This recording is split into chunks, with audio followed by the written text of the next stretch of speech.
And welcome back to News Geelong on the last day of the working week as we turn to local Geelong sport with our very own sport official, Nathan Curry. What's happening in sport, Nathan?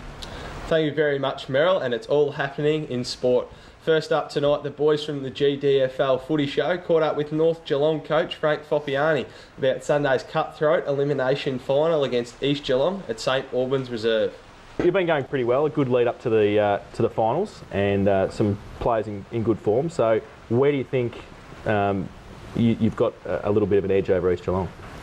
Yeah, look, it's going to be a tough game. You know, we're a pretty young group, and a lot of them playing their first final, senior final. So, you know, we're going to be up against it. Obviously, they're last year's premiers, but I think we've come in with some pretty good form. We've got some guys in some form in the last couple of weeks, and we've been able to rest a few blokes who are a little bit sore, so there'll be no excuses. You know, if we don't win, we just weren't good enough. And I suppose a lot of the discussion has been about your forward line, about Paul Briggy and Toddy the Body, as Dick likes to call him, and your forward line players. But it's your back line is obviously vitally important, especially with the firepower that East have, Ryan Closter and Scrobelack and a few others up there. Yeah, definitely. Look, they've been pretty much the same six pretty much all year, so you know, we're going to rely on them to stop them kicking goals, obviously, and then, you know, we have to kick a winning score ourselves. So yeah, look, I'll have faith in them blokes, and we've got some backups just in case we need to adjust that, but you know, I've got faith in the back six to do their job. Do you adjust your game plan any because you're playing at St Albans in terms of the ground and size? And I suppose North Geelong's pretty much the same sort of size as St Albans. Yeah, look, that's going to be an advantage, obviously, and no, we won't change. I mean, you know, we'll just stick to our guns and play the way we know we can play, and yeah, hopefully that's enough for us to win. The boys then caught up with Bannockburn co-coach Ross Dillon about tomorrow's qualifying final against Bellpost Hill, which is also at St Albans Reserve. He's the coach of the Bannockburn Tigers, Ross Dillon. Good morning, Ross. Good to see you, Dick. Wow. How are you going to beat Bellpost Hill? Well, hopefully we'll kick more goals than them. That's probably the first thing.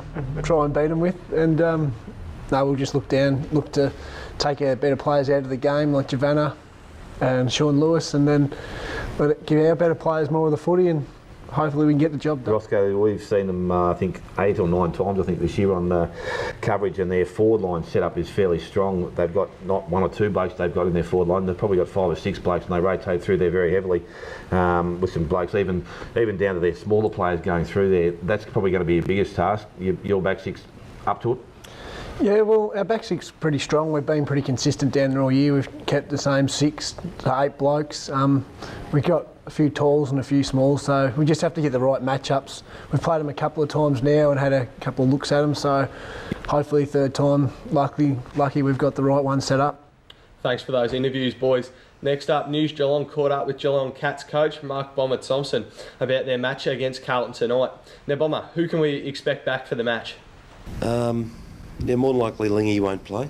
Harry Taylor will play. Lonergan's got to get through a fitness test, and Joel Corey's very, very likely to play.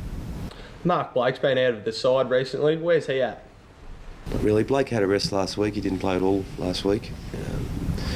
And Otten's played his best game of the 6 games that he's played back. So unfortunately, Brad's a bit crook at the moment. He didn't train last night. So hopefully he comes up, but if he doesn't, then Blake will be ready to step up. The Blue Baggers have won their last 2 matches against you. Will you structure up differently this time around? No, we make some changes, and we basically play the way we want to play.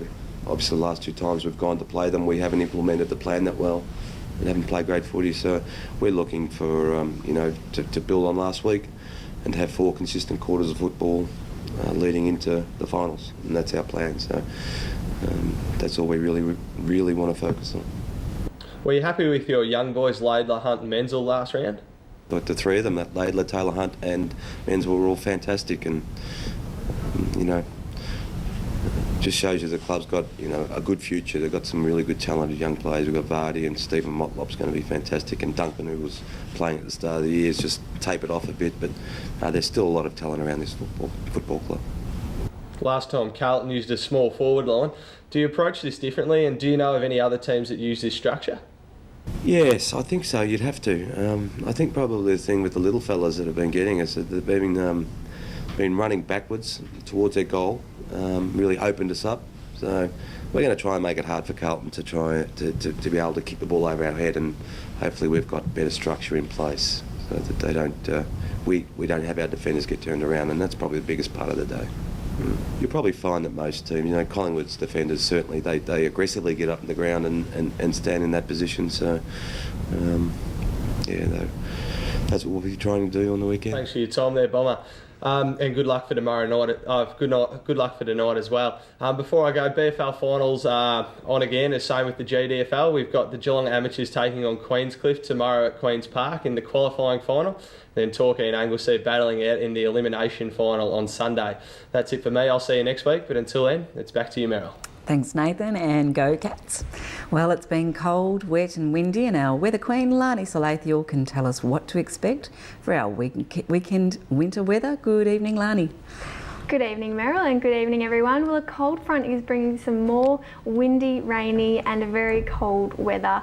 Taking a look at the weekend, for Saturday we've got a partly cloudy day with some isolated showers up until evening, a maximum of 13. Sunday could be the nicest day, a mostly sunny day with a maximum of 15. For next week, Monday, we've got a cloudy day with some scattered showers around in Geelong, a maximum of 13. For Tuesday, we've got some morning cloud with some isolated showers during the morning also, patches of light morning frost and some light winds, a maximum of 13. And for Wednesday, we've got a partly cloudy day, some isolated showers later on in the day in and around Geelong, a maximum of just 12.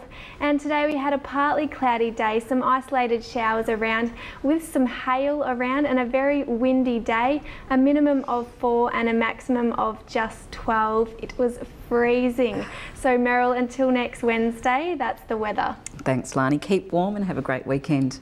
Now, don't forget to vote tomorrow. Polling booths are open from 8 a.m. to 6 p.m. They're located at many local primary schools and secondary schools. And for more details, you can go to the Australian Electoral Commission at aec.gov.au. And thank you for joining us on News Geelong. We look forward to your company on Wednesday night. I'm Meryl Friend, and together with all the team at News Geelong, have a good evening and a great weekend.